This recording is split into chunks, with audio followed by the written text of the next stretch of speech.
Hola, ¿qué tal? Muy buenos días. Muchas gracias por estar con nosotros. El día de hoy ya es viernes 22 de enero, y yo soy Pedro Ferriz Híjar. A nombre del ingeniero Pedro Ferriz de Con, los saludo con un enorme gusto. Gracias por estar con nosotros en esta breve transmisión en donde intentamos traerle la información más importante. Pues Joe Biden ha tomado las riendas de un país azotado fuertemente por la pandemia del COVID-19.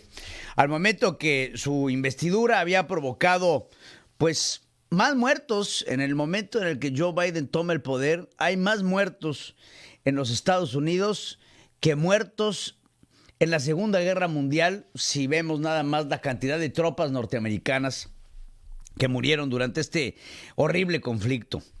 La pandemia, en casi un año después que se registrara la primera muerte de coronavirus en los Estados Unidos, han fallecido 406,000 personas, según los registros de la Universidad Johns Hopkins de los Estados Unidos. El promedio semanal en los Estados Unidos ha comenzado a descender después de un duro esfuerzo tras alcanzar un pico el 12 de enero, según los datos de este monitoreo que hace Johns Hopkins, y la proyección que se tiene por parte del gobierno de Joe Biden en el número de muertos que puede haber a causa del coronavirus de aquí a finales de febrero es estremecedora y llega a los 510,000 muertos, según lo que dicen en los Estados Unidos. Joe Biden tendrá que enfrentar no solamente a la cepa original de Wuhan, sino a la amenaza que están dándose ya en una generación de nuevas cepas de COVID-19 que está mutando, así como tenemos la de Londres y algunas otras cepas más, como en Sudáfrica y en Brasil, que al parecer también llegarán a los Estados Unidos. Sin embargo, en los Estados Unidos y en el mundo no hay un país de un sistema de vigilancia genómica, por llamarla de algún sentido, para pues detectar los cambios inmediatos en lo que respecta a este virus. ¿Cuál es el plan de Joe Biden? ¿Qué es lo que quiere hacer el presidente de Estados Unidos para poder intentar contener o controlar dentro de lo posible esta pandemia que está azotando al mundo? Lo primero que propone son, en los primeros 100 días, quiere vacunar a 100 millones de personas, que se me hace algo sumamente ambicioso, pero también sumamente interesante. Si el gobierno de Biden quiere vacunar a 100 millones de personas en los primeros 100 días de su gobierno, estamos hablando de 1 millón de personas diarias. También se pide ya a nivel federal, que se utilice la mascarilla que se tenga que utilizar adentro de los centros federales, adentro de las oficinas federales y también en los vuelos. Y bueno, hacer un pedido a los estados para que a su vez le pidan a la ciudadanía que puedan utilizar la mascarilla.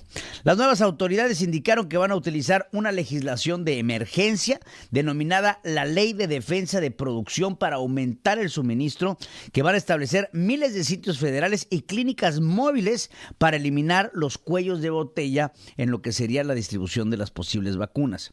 Del lado de la oferta, la situación también debería mejorar si otras vacunas reciben autorización. Ahorita nada más hay alguna oferta en la de Pfizer, en la de AstraZeneca y en la de Moderna. Sin embargo, conforme vaya habiendo más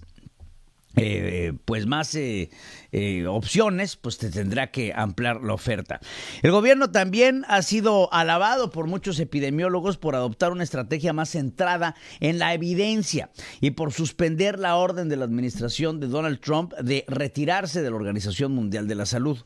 La nueva directora de la CDC, este organismo de control, Rochelle Walensky, indicó el miércoles que va a ordenar que se revisen todas las directivas relativas al COVID-19, lo que fue interpretado como una gran referencia de presiones que recibieron los científicos durante el gobierno anterior. Biden anunció además este jueves que todos los pasajeros que lleguen a Estados Unidos, y esto se pone interesante, tendrán que llegar con una prueba de COVID-19 y también el hecho de que se van a tener que poner en cuarentena. Hay que ver cómo funciona y hay que ver, hombre, ¿qué se interpreta por cuarentena? Porque ya la interpretación de cuarentena, entendemos por la palabra cuarentena el estar recluido en un lugar. Hay que ver cuánto tiempo. Yo entiendo cuarentena como 40 días, pero no creo que vayan a ser 40 días. Imagínese usted venir a los Estados Unidos a un viaje de negocios o venir a los Estados Unidos a una vacación y tener que pasar 40 días encerrado en un hotel para posteriormente poder tener 1, 2, 3, 4 juntas de trabajo, pues se me hace demasiado.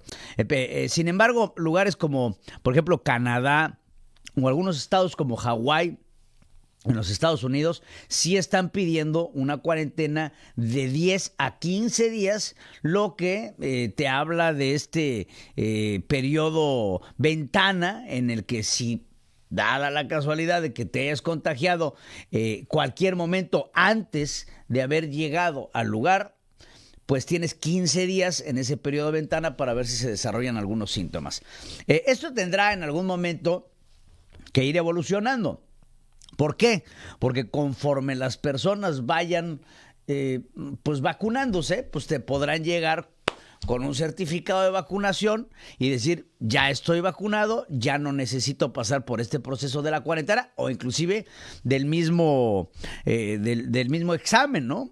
Esto pone en riesgo a muchísimas pues empresas. Estamos hablando de aerolíneas, estamos hablando de hoteles, estamos hablando de un gran sector que se podría ver afectado no solamente en los Estados Unidos, sino en México, principalmente en Latinoamérica, de muchos viajeros de 24 a 48 horas que tendrán que ir a México a hacer un negocio o una vacación, y para poder regresar a su lugar de origen en los Estados Unidos, pues tendrán que buscar un laboratorio que no solamente les proporcione una prueba de COVID-19, sino que les proporcione una prueba de COVID-19 que sea avalada por el gobierno de los Estados Unidos y que te la lleguen y que te la pidan en dónde. Porque una cosa es que te pidan la prueba en el aeropuerto, o te la van a pedir al momento de pasar migración, o te la van a pedir al momento de pasar aduanas, o simplemente la tienes que traer por si te la piden.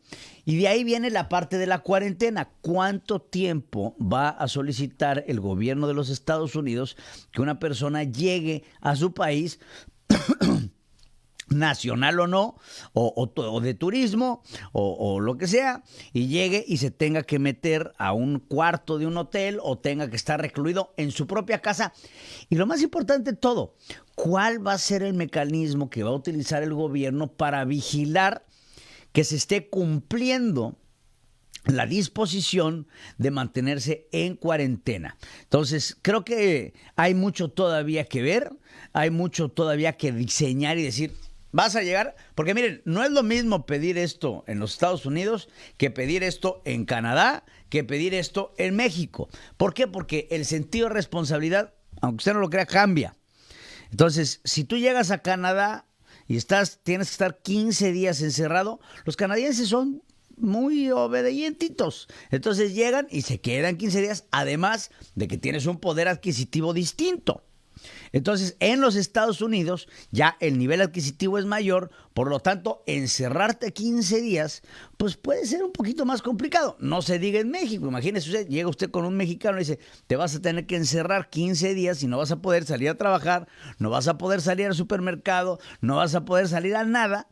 Pues esto se convierte en un acabose cuando hay muchas personas en los Estados Unidos que viven en el day by day, ¿no? Viven el check by check, como les llaman. Viven cheque tras cheque. Entonces, pues todo esto podría pues afectar nuevamente industrias hoteleras, la industria de la aviación, industrias, la restaurantera, que ya han sido fuertemente golpeadas por la pandemia, y esto pues bien puede llegar a ser el último clavo del ataúd de muchas empresas que ya tendrán que buscar formas para sacar adelante el hecho de que sus clientes van a necesitar. Y te hablo de la industria hotelera, te hablo de la industria de la aviación, que van a tener que tener la posibilidad movilidad. Por ejemplo, ayer estaba yo viendo una nota en donde Continental Airlines y todo este grupo, de la mano con Aeroméxico, están ofreciendo algunos descuentos en algunos laboratorios mexicanos para poder hacerse esta prueba, que tiene que ser una prueba en específico que recibe el gobierno norteamericano para poder viajar a los Estados Unidos. Por otra parte, Joe Biden, en otro revés importante al presidente Donald Trump, ordena frenar las deportaciones durante 100 días en los Estados Unidos. El objetivo de esta suspensión, que aplica a partir del día de hoy, es revisar las políticas migratorias estadounidenses para garantizar que estas políticas sean justas. Monitorea, excluye a sospechosos de terrorismo y espionaje, obviamente, ¿no? A quienes voluntariamente se les pide desde este momento que salgan voluntariamente del país. En tanto, el mandatario estadounidense envió al Congreso, controlado ahora ya por los demócratas y la Cámara de Senadores, una iniciativa para regularizar y otorgar la ciudadanía a 11 millones de indocumentados. Los primeros en beneficiarse de esta medida serían 800,000 Dreamers, quienes tendrían ya la residencia permanente. La reforma contempla a otros migrantes, quienes podrían obtener un permiso de trabajo o inclusive una residencia legal. En sus primeras órdenes ejecutivas en camino a una reforma migratoria, el presidente Biden terminó ayer con un programa que hace esperar en México a miles de migrantes que solicitan asilo y ordena frenar las deportaciones durante 100 días. Esta política de México, como se acuerdan, el tercer país seguro, pues ya se frenó. Era una política francamente absurda, en donde el gobierno de los Estados Unidos hacía esperar a los solicitantes de asilo en territorio mexicano para poder tener una cita. Entonces, ¿cómo funciona? ¿Cuál es el objetivo de esto? Tú llegabas a los Estados Unidos, solicitabas asilo y en lo que se te dice que sí o que no, es sí. Entonces se te da una cita para poder regresar a ver a un juez de migración, y en lo que estabas en esa situación, pues podías mantenerte en los Estados Unidos. ¿Qué pide Donald Trump? Aquí no los queremos, nos esperan en México, y es así como México se convirtió en el tercer país seguro para los Estados Unidos, como una especie de traspatio en donde estaban esperando las personas. Ahora, el revertir esta política tendrá que preguntarse qué vamos a hacer los mexicanos con todos los inmigrantes que hoy por hoy siguen esperando una cita en México, o que de plano ya se internaron en territorio mexicano y perdieron la esperanza de llegar a los Estados Unidos. El miércoles, después de asumir la presidencia, se da este giro a la orden ejecutiva que también detiene la construcción del muro fronterizo. El Departamento de Seguridad Nacional en los Estados Unidos, el DHS por sus siglas en inglés, dijo que el objetivo de la suspensión de la deportación es revisar las políticas migratorias del país. El subsecretario interino de Seguridad Nacional, David Psaki, informó en un comunicado que durante 100 días a partir del 22 de enero el DHS detendrá deportaciones de cientos de extranjeros a los que se le haya ya ordenado la deportación. Señaló que esta moratoria busca garantizar que tengamos un sistema de control de inmigración justo y eficaz. Excluye a los sospechosos de terrorismo. Como le dije, en septiembre del año pasado el Tribunal de Apelaciones permitió al gobierno de Trump deportar a miles de inmigrantes que habían obtenido la ciudadanía, entre ellos algunos menores de edad. Entonces, estos primeros pasos encabezados por el presidente Donald Trump encabezados por el presidente Joe Biden, perdóneme usted, para revertir muchas de las acciones en términos migratorios, son muy bien vistos por la comunidad internacional. Por supuesto, son muy bien vistos por la comunidad latina en Estados Unidos y también por la comunidad musulmana, ya que, entre otras acciones, el presidente Biden también ordena suspender este bloqueo a algunos vuelos de algunos países mayoritariamente musulmanes que había también durante la administración de Donald Trump. Los primeros pasos de Joe Biden han sido contundentes, van apenas 2 días, queda mucho por hacer, mucho por platicar, y yo les agradezco que hayan estado aquí con nosotros en Horizonte. Yo soy Pedro Ferriz Híjar. A nombre de Pedro Ferriz de Con, les solicito, hagamos historia.